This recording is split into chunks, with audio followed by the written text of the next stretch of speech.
today? All right, that's good. That's great. I am privileged once again to be preaching this morning. It's always a pleasure preaching here. It's always a wonderful privilege to be up here preaching the Word of God.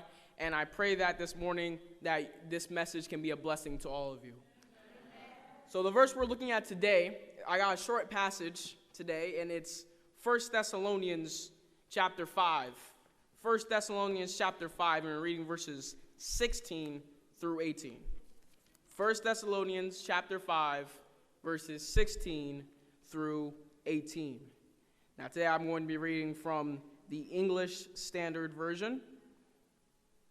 1 Thessalonians chapter 5, verses 16 through 18. Here's what it says. It says, "Rejoice always, pray without ceasing, give thanks in all circumstances, for this is the will of God in Jesus Christ for you." Today's sermon title is simple. The sermon title today is God's Will for You. What's the title, everyone? God's Will for You. All right, let's bow our head and close our eyes for prayer. Dear Heavenly Father, we come to you at this time. Thank you for everything that you've done for us. Thank you for allowing us to be alive. And I ask that you please use me as I preach your word. In Jesus' name we pray. Amen. Throughout the Bible, we see God's character as an all-powerful and all-knowing being. You see this idea of God always having everything planned out. Jeremiah 29, verse 11 reads, "For I know the thoughts that I think toward you, saith the Lord, thoughts of peace and not of evil, to give you an expected end." Romans 8:28 reads, "And we know that all things work together for the good to them that love God, to them who are the called according to his purpose." Philippians 4:19 says, "But my God shall supply all your need according to his riches, in glory by Jesus Christ." Scripture explains to us that everything that happens in your life, whether good or bad, can be used for the perfect will of God. However, even with this knowledge, one of the most interesting and perplexing questions for a Christian is, what is God's will for my life? And with this passage, I plan to tackle that question. What is God's will for my life? You see, as many times as Christians, we think more as when we ask that question, we think, what does God want me to do? And we think more of actions that to do with the will of God. We ask questions like, what job should I take? What school should I attend? What person should I marry? What ministries in church should I be involved in? However, what I want to do today is I want to change the emphasis from what does God want me to do to what does God want me to be. And today we're going to talk about our character and how that involves God's will. So today let's get into the verses. Let's read the verse again. 1 Thessalonians 5, 16 to 18. It says, "Rejoice always, pray without ceasing, give thanks in all circumstances, for this is the will of God in Jesus Christ for you." Now, as you notice here, these verses are all impossible commands. You see, no one here can do what's been written here. You see, if Paul had only said, rejoice a lot, pray often, and try to be thankful, I probably could say, okay, I can try to do that. But because of the modifiers in this text, rejoice always, pray without ceasing, in everything give thanks, these verses are impossible to do. Because you can't honestly tell me that this last week you were always rejoicing. You can't tell me, I know none of y'all can tell me that you were always praying and that you were thankful throughout everything that happened. And on top of that, that's God's will for you. God wants that for you. That's God's will. So now the question is, why would Paul write this? You see, if it's impossible to do anything that he has listed here, why would he write it? And that last phrase in verse 18 gives us the underlying clue as to how we can begin to obey these commands. That last phrase says, in Christ Jesus. This means that we must be in Christ Jesus. You see, without being in union with him through his Holy Spirit, we could never come close to obeying these commands. And we are placed into a union with Christ the moment we trust in him to save us from God's judgment that we deserve because of our sins. As Paul says in 1 Corinthians 1 verse 30, 1 Corinthians 1 verse 30 reads, and because of him, because of God, you are in Jesus Christ, who became to us wisdom from God, righteousness and sanctification and redemption. And so to obey these impossible commands, we must have experienced the new birth so that we are in Christ and that he dwells in us.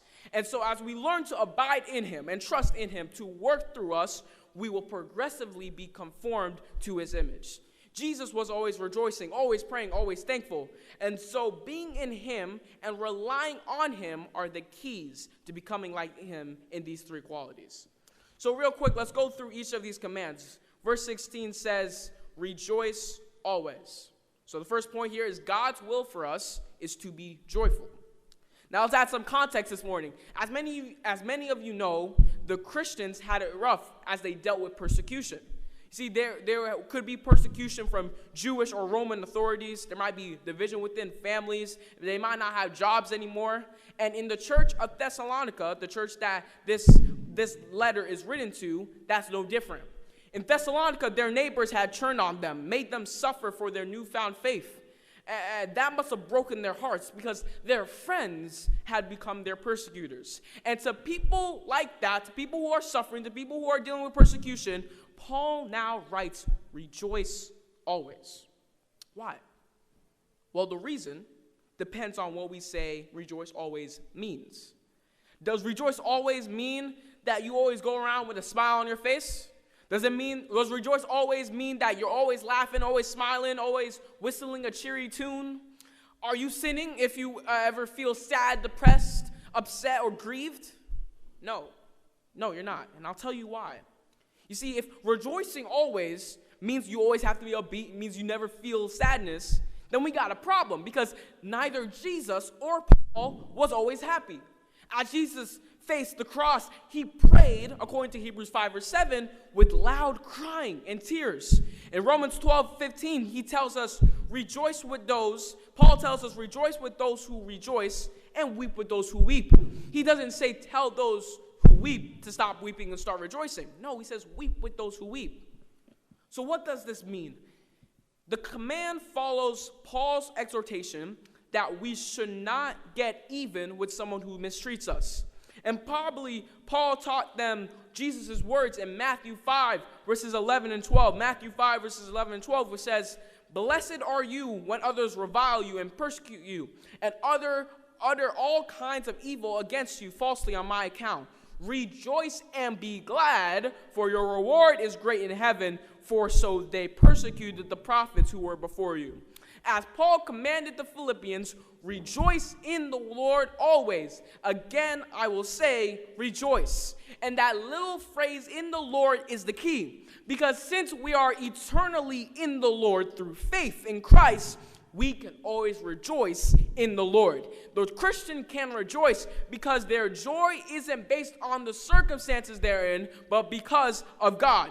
Circumstances changes, life change, situations change, but God never changes. So here we go. Verse 17 says, pray always. Pray without ceasing. So first one was God's will for us is to be joyful. But the second one is God's will for us is to be prayerful. Now, does this mean you must pray every walking moment? I mean, obviously not, because neither Jesus or Paul did that. I think it's helpful to state that the word translated for without ceasing was used for something like a bad cough. You ever had a bad cough before? You know, you ever seen a person with a bad cough? They don't cough like every single minute of the day, but often and repeatedly. It feels like they're doing it every single minute of the day, but it's like continuously. And it's also used for repeated attacks and like military attacks. You see, an army would attack a city but wouldn't secede, and then they would regroup and attack over and over until they won the victory. And just like the cough and just like the attacks, prayer in our lives needs to be an often and repeated thing we do in our lives. Now, we can't bow our heads and close our eyes and fold our hands without ceasing, but those are customs of prayer. Those are things we do to pray, but that's not prayer itself. Prayer is communication with God. and we can live each minute of the day in a constant conversation with God. Let me use an example. When we talk about communication in, let's say something like marriage, right? We're not talking about simply those times where you sit down and you have a formal conversation with your spouse. Communication in marriage takes place constantly. They communicate through their words, their actions, and even in their silence. And it's the same way that Paul is encouraging us to be in constant communication with God. Our love for God, our churning to God, our being in his presence, and us seeking his will and choosing him to deal with our situations can be and should be constant in our lives. A man named Fred A. Hartley once said, if God wants us to pray without ceasing, it's because he wants to answer without ceasing. So finally, verse 18, it says, give thanks in all circumstances, for this is the will of God for you in Jesus Christ. So the first point was God wants us to be joyful. Second point was God wants us to be prayerful. The third point is that God's will for us is to be thankful. And I want to start this point by saying there's a difference in being thankful for all circumstances and being thankful in all circumstances.